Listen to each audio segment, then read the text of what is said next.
Well, thank you very much for very, very comprehensive but penetrating, brilliant analysis of the U.S. and global economic and financial landscape. With this, we have about 15 minutes to have question and answer. So, if you have any comments or questions, please make them very as brief as possible.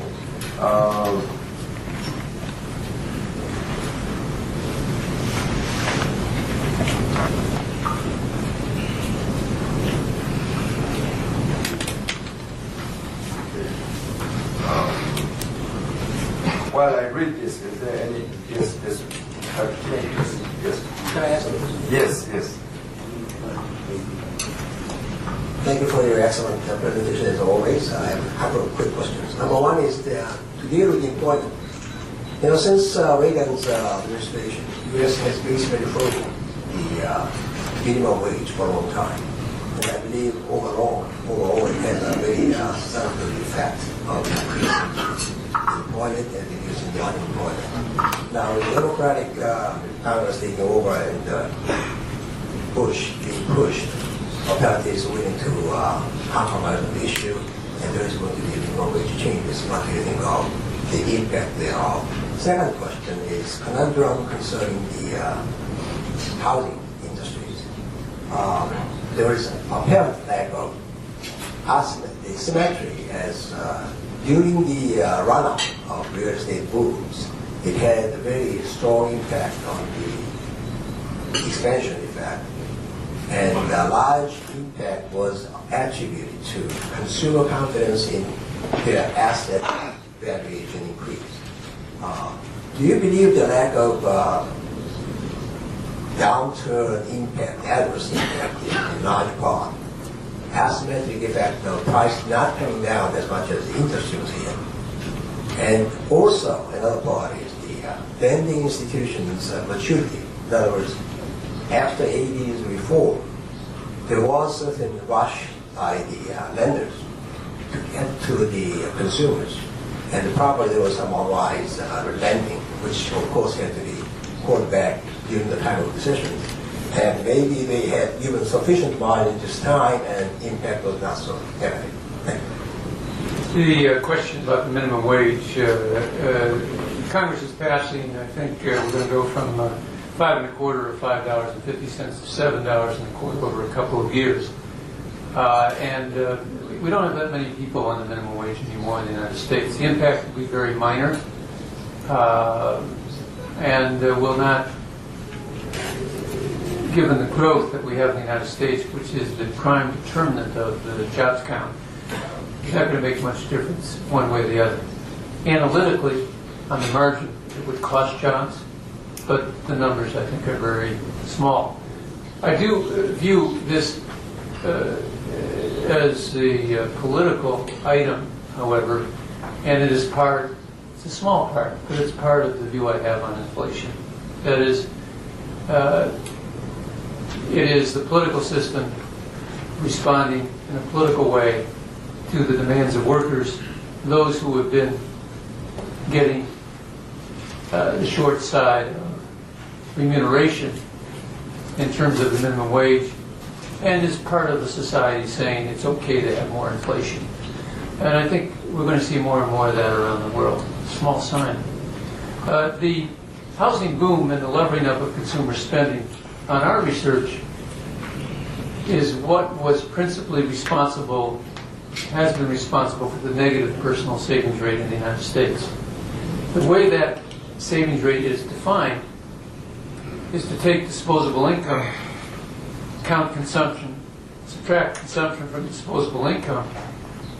So anything that drives consumption up doesn't get counted in disposable income, which is indeed the funding comes from cash out financing and capital gains that raises consumption but doesn't show up in income is going to lift consumption and by definition take the savings rate down. we no longer look at that savings rate as the right way to see how U.S. saving is going. We look at the household sector balance sheet and the flow of funds data published by the Federal Reserve to get that. And in our model of the U.S. economy, we have modeled that. Because if I get an extra $100,000 by refinancing my mortgage at a lower interest rate, and because the asset collateral value of my real estate has gone up, and the lending institution's willing to lend me 60% of a higher value at a lower interest rate, then it's irresistible to take some cash out. And our studies showed that 40 cents on the dollar over a year or year and a half of that extra cash was spent on consumption on the upside of the housing boom. 28 cents on a dollar of capital gains realized on the sale of a house within a year spent on consumption, and the household wealth effect, just the balance sheet effect of having more wealth on your balance sheet, in aggregate 3 cents on the dollar over a year or two. Very big propensities to consume, the financial lever that came out of the real estate boom. Now, we're sensitive to trouble on the downside because of these research numbers. We think we are the only organization in the United States that's actually structured and estimated this process. But since we've not had a downside bust off this incredible housing boom with the levered use of real estate as collateral, I can't, as a scientist, say that we'll get the same symmetric effect, that we'll have the same downside effects. I'm quite sensitive to the risk of it. Falling home prices, and then through the falling asset value of collateral and the inability to cash out finance, losing 40 cents on a dollar over time of consumer spending and capital gains, et cetera, et cetera.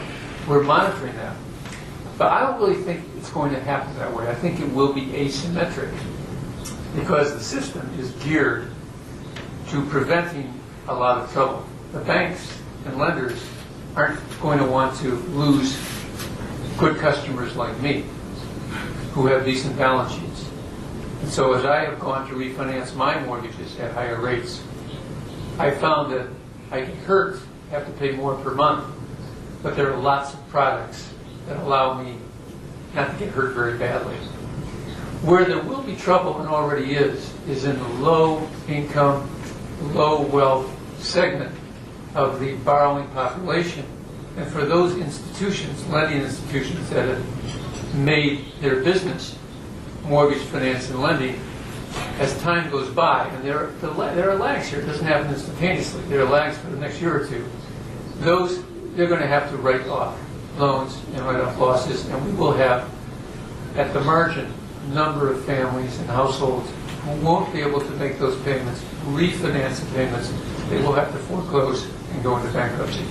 But it should not be decisive. We and others who invest in certain lending institutions need to watch that because it could cause P&L problems for some of the lending institutions. But if you look at our financial institutions, the major ones, they are now very well diversified in their lending, and they don't just do mortgage lending anymore. And as you know, mortgage instruments are also collateralized and diversified in mortgage-backed securities, so the risk is diversified. So I think we would need a lot more trouble before we would have trouble. Mortgage-backed securities, though, spreads as a credit issue could be affected. Okay. Now I have a couple of questions she submitted here. One regards the exchange rate issue again. Given the trend of dollar weakening, the question is how long it would last. Actually, we had a report yesterday, at the American Economic Association's convention. Apparently, Michael Musa talked about the dollar, the depreciation, and I think he said something like 20% in 15 years 15% in 20 years, I think. And also Martin Feldstein also said that the government has wrong policy of saying that publicly announcing that the strong dollar is for the interest of the U.S. and he thinks that gives a false signal to the financial community and generate uncertainty or something like that. But in any case, what's your view on this, the speed and the duration of the China weakness?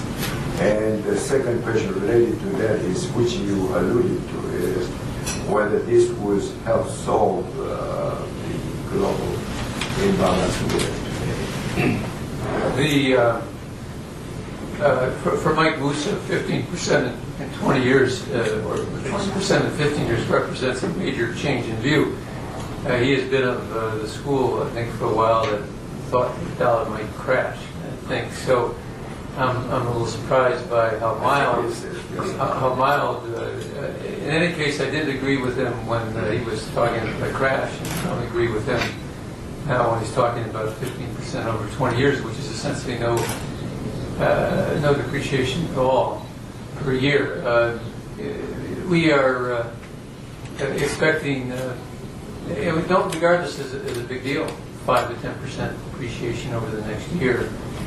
In fits and starts, and irregularly so. Certainly the Chinese currency is grossly undervalued, and the forces on the Chinese currency to push it up, as well as on related Asian currencies, are going to be with us for a long, long time. The euro and Eurozone as an active area of growth, to me, for the first time in maybe decades, looks promising. That is, in an anecdotal way, in the last trip to the Eurozone, I was not too long ago. Where I've been the last 6 weeks is a little mind-boggling. I've been in, of course, London, Venice, and Prague, and was on a program with Professor Mundell in Prague. And then I was in Patagonia in South America, almost in Antarctica. And said to my wife, we're down this far, why don't we just go? It's just as quick to get to Antarctica, it's 8 hours by plane, as it was to get from where we were to Buenos Aires. And so I thought, why don't we just go and walk the glaciers in Antarctica? But she didn't want to do that. And I think she was wise, and now I'm here in Asia. But in the Eurozone, this is anecdotal. It was in Italy and Slovakia and Eastern Europe, very lively. I saw some energy in an entrepreneurial sense that I have not seen in years. And I note that the Eurozone unemployment rate is now under 10%. The central bank has definitely proved its credibility. Interest rates are going higher. No, we're rock solid in this view on dollar-euro in the 140s. The one that puzzles us, of course, is Japan and the yen-dollar relationship.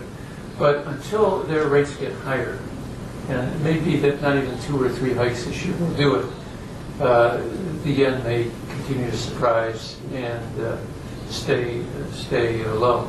But maybe we go down and up and down and up, and average is 15% over 20 years. But no, I would definitely disagree with that. And as for Professor Martin's comment about the government giving a false signal, no one in the markets believes that anyway. I don't think it matters. If they say a strong dollar is in their interest, do any of us believe it? Approaching the election year of 2008, with a slowing economy and a huge trade deficit with a number of countries in the world, particularly Asia, that even if Treasury Secretary Paulson says a strong dollar is in our interest, that they really believe it?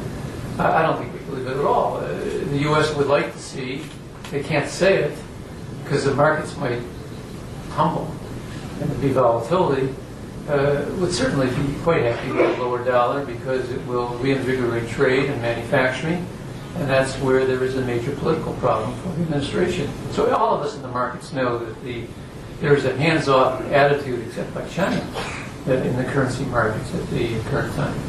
Okay, now we are running out of time now, but we have a few more questions, so if you care to comment, then please do so very quickly. One is, again, you alluded to already.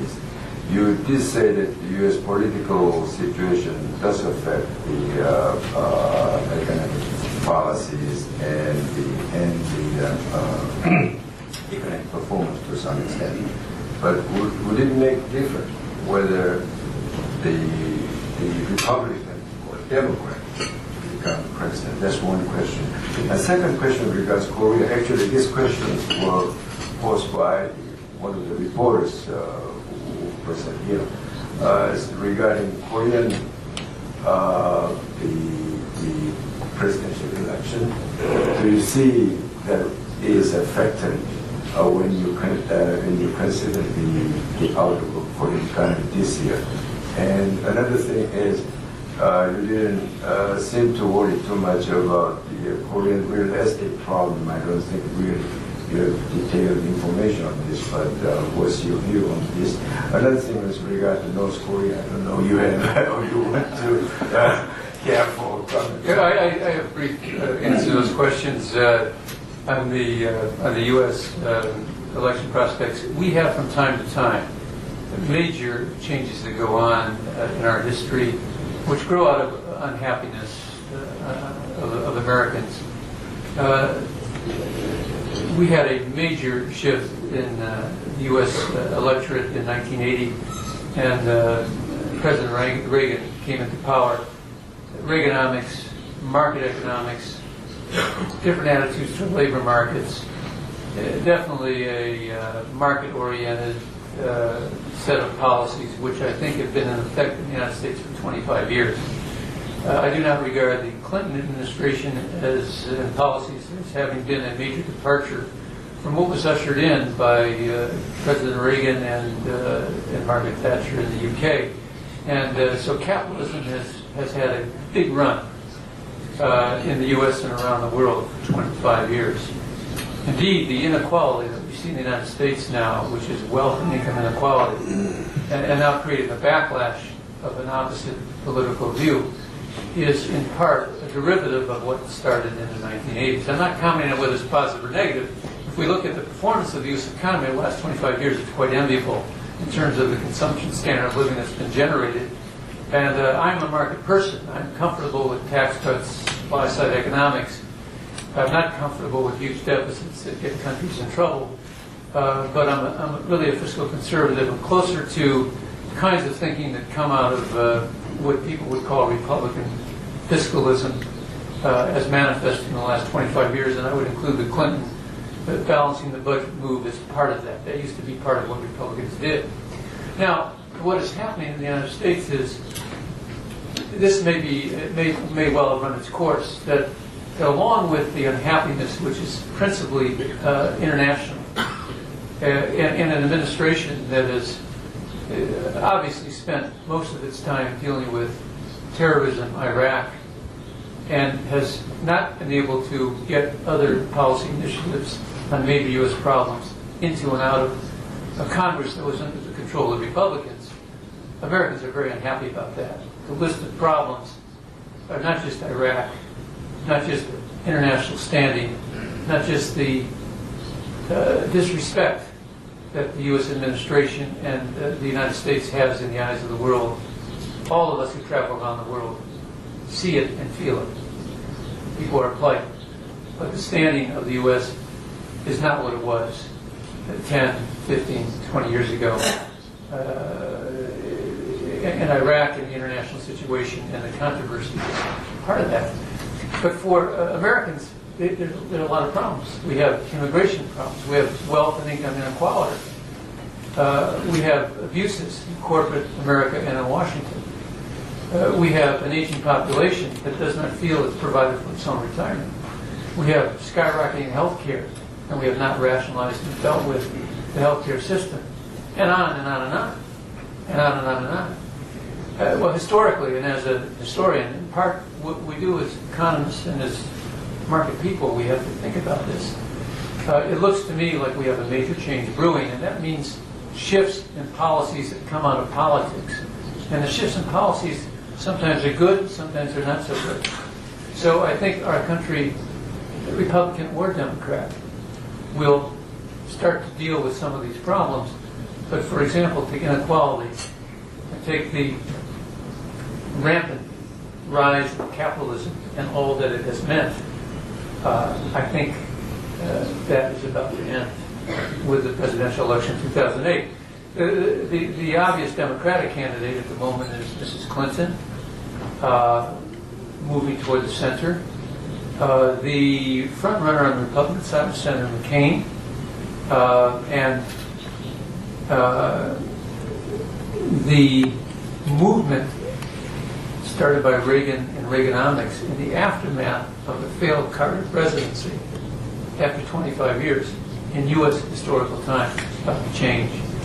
And that would have major effects around the world. On the presidential election in South Korea, I respectfully would say that I never comment on the politics of a country, especially when I'm a guest, let alone, don't even do it in the United States. What I've done here today, if you notice on politics, is talk about the public policy issues that are facing our country. And obviously, I'm a very concerned person, and am hopeful I can contribute to helping resolve them. But that's hard in our country. I've had feelers from certain candidates, and they ask me, will you publicly support a candidate? And I say, I've never publicly supported a Republican or Democrat candidate. I'm happy to make a contribution to public policy, but public support I am not happy to make, and monetary contributions I refuse to make. And so your influence is diminished when you say, I'm not going to raise my hand and salute the flag for this candidate, and I'm not going to give them 10, 15, 20,000, or her 10, 15, $20,000. They don't talk to you then. So whether I can have an impact or not, I don't know. On the South Korean real estate situation, that is the most asked question by people outside this country, is why the concern. It does not appear from outside, certainly compared to what went on in the United States, that this is a major issue. It's a unique South Korean issue, and not necessarily a generic central bank issue. In the United States, and most central banks do not target asset prices. They watch asset prices to see how it affects the economy, rather than affect it by changing interest rates or some other policy. I certainly respect whatever is the rationale for the Bank of Korea in terms of the policy they undertake. And inflation prevent tactics are very wise for a central bank, because as time goes by, inflation will tend to get higher, and better to deal with it earlier. Whether it's the right thing to do in the context of the real estate situation in South Korea is certainly, I think, arguable. There was one last little question. North Korea. North Korea, isn't that interesting? I have no fear of coming to South Korea, despite the one somewhat failed and perhaps coming second nuclear device setting off of North Korea. I've been persuaded again and again by my South Korean friends that it's quite okay to come here. They've told me again and again that the gentleman who runs North Korea just is trying to get attention and become, in his way, a member of the world community. It certainly is a huge problem for the Bush administration, as yet unresolved. One of those geopolitical risks around the world, but I think it pales in comparison with the Mideast and the potential confrontations and inflammations of the Mideast, and that possible effect on oil and oil prices in terms of economies around the world. Nuclear proliferation, we are going to have to live with, and we're going to have to hope that the politicians of the world find a way to get in the net of sensible behavior. Countries who now, and more of them will be able to do this, develop and have nuclear devices as well as other means and weapons of mass destruction. I'm quite concerned about this, and I'm sure all of you are as well. But I don't think we're going to see a disruption of the power and politics of this part of the world on this particular issue. It's a bigger issue of what does the world community do when you have more and more countries that can develop and employ, use, and test nuclear devices, especially given the poisonous nature of the setting off of those devices. If we had an effective UN, it would be an issue for the UN. If we had an effective world community that the U.S. could be an effective leader of, we might get more done. But the moment the United States, and this is not for quotation, it's for comments in this room, cannot lead the world, the United States has lost a lot of credibility in that at the moment, unfortunately. With all the seriousness, I would add to what you just said that you said all Korean friends think Korea is a safe place, and you believe that. I think the main, one important presumption there is that U.S. presence in Korea and the U.S. strong alliance with Korea. I think if there is no U.S. troop on the Korean Peninsula and without U.S. alliance, I think you may feel differently. So I think we have to make ourselves clear on this very point. Well, with this, we have to end this morning's session.